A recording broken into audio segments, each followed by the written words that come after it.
Subscribe करें हमारे YouTube channel साधना gold को और पाएं वीडियोस सबसे पहले। बेल आइकन दबाना ना भूलें। गीता में भगवान श्री कृष्ण ने कहा है कि आपकी बुद्धि के शुद्धि के 3 उपाय हैं। बुद्धि को व्यक्ति शुद्ध रखना चाहे तो 3 उपाय भगवान कृष्ण ने गीता में बताया है। पहला है यज्ञ, वो यज्ञ भी आपकी बुद्धि को शुद्ध रखता है। दूसरा है दान और तीसरा है जप। ये 3 चीजें में से या तो आप तीनों करें, बहुत अच्छी बात है, और ये तीनों नहीं कर सकते हो तो यज्ञ कर लें, नहीं कर सकते हो तो आप दान कर लें, नहीं कर सकते हो तो जप तो करना ही चाहिए। ये तीनों में या तीनों में से कोई एक भी आपकी बुद्धि को शुद्ध रखता ही रखता है। तो ये सूत्र हैं, यहाँ से आपको सूत्र बताए जाते हैं। इन शास्त्रों से हमें सूत्र मिलते हैं। मानना न मानना ये आपका काम है। दान की कितनी महत्ता है हमारे शास्त्रों में, रामचरितमानस में भगवान शंकर ने कहा है कि धन की प्रथम गति कौन सी है पता है आपको? धन की प्रथम गति है दान। सो धन धन्य प्रथम गति जाकी। भगवान शंकर कहते हैं वो धन धन्य है जिसकी प्रथम गति है, और धन की प्रथम गति दान में है।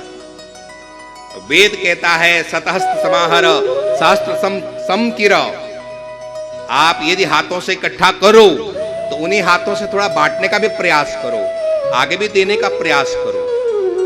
हमारे एक संत हुए हैं पूज्यपाद श्री प्रज्ञाचक्षु जी महाराज वृंदावन के। उन्होंने एक छोटा सा सूत्र लिखा है, लेकिन बहुत महत्वपूर्ण लिखा है। उन्होंने कहा था, अब तो नहीं रहा स्वामी जी का शरीर, प्रज्ञाचक्षु थे, मानव सेवा संघ वाले स्वामी जी। एक छोटा सा उन्होंने सूत्र कहा था। वो कहते हैं वे मिला हुआ बांटने से और बढ़ता है। सूत्र समझ में आ रहा है आप लोगों को? मिला हुआ बांटने से और बढ़ता है। आपको मिला हुआ है कि नहीं मिला हुआ है? जब पैदा हुए थे कुछ लेके आए थे? पैदा हुए थे तो कुछ धन दौलत लेके आए थे क्या? कपड़े भी नहीं थे शरीर पे, और यहीं से मिला ना सब आपको। किसने दिया? वो देने वाला वो परमात्मा है, वहां से हमें मिला। तो यदि उसने हमको दिया है तो हमको भी आगे बांटना चाहिए कि नहीं बांटना चाहिए? और आप आगे बांटोगे तो वो बढ़ेगा, घटेगा नहीं। तन पवित्र सेवा किए, तन पवित्र सेवा किए, धन पवित्र कर दान, मन पवित्र हरि भजन सो होत त्रिविध कल्याण। तन मन धन पवित्र कैसे हो उसका तरीका हमारे संत कहते हैं तन पवित्र सेवा किए, तन से सेवा करो, धन को बांटो, दीन दुखियों का थोड़ा सहायता करने का प्रयास करो, और मन से परमात्मा का चिंतन करो। और सभी संतों ने ये कहा है, सभी नानक देव जी महाराज 3 सूत्र कहा करते थे साधक के लिए, अच्छे आदमी के लिए जीवन में 3 सूत्र पर्याप्त हैं।